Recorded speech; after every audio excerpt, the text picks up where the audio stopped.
தமிழ்நாட்டில் வந்து கவர்மெண்ட் ஹாலிடேனா எல்லா டிஸ்ட்ரிக்ட்டுமே வந்து லீவ் கொடுப்பாங்க. அன்றைக்கி வந்து ஃப்ரீ டே.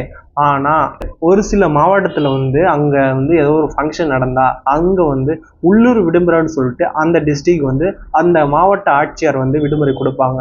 உலக அளவில் வந்து மிகவும் சிறப்பு வாய்ந்த தேவாலயங்களில் ஒன்றுன்னு பார்த்தீங்கன்னா நம்ம வந்து வேளாங்கண்ணி புனித ஆலயம்.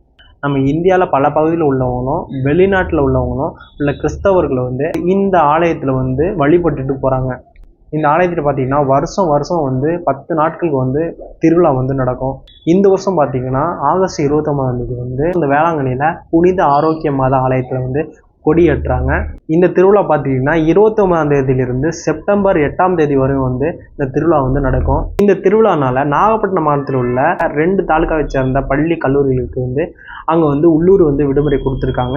இது வந்து யாரை கொடுத்தான்னு பார்த்தீங்கன்னா நாகப்பட்டினம் மாவட்ட ஆட்சியர் ஆகாஷ் அவர்கள் வந்து இதை வந்து தெரிவிச்சிருக்காரு. ஆகஸ்ட் 29 விடுமுறையை வந்து ஈடு செய்யறதுக்கு வந்து செப்டம்பர் 29 வந்து பள்ளி கல்லூரிகளில் வந்து செயல்படும் என்னன்னு சொல்லிட்டு அறிவிச்சிருக்காங்க. நீங்கள் எதுவும் வந்து வேளாங்கண்ணி கோயிலுக்கு எதுவும் போயிருந்தா கீழே வந்து கமெண்ட் பண்ணுங்கள். இந்த வீடியோ பிடிச்சிருந்தா 4 பேருக்கு ஷேர் பண்ணுங்கள். ஓகே, பாய்.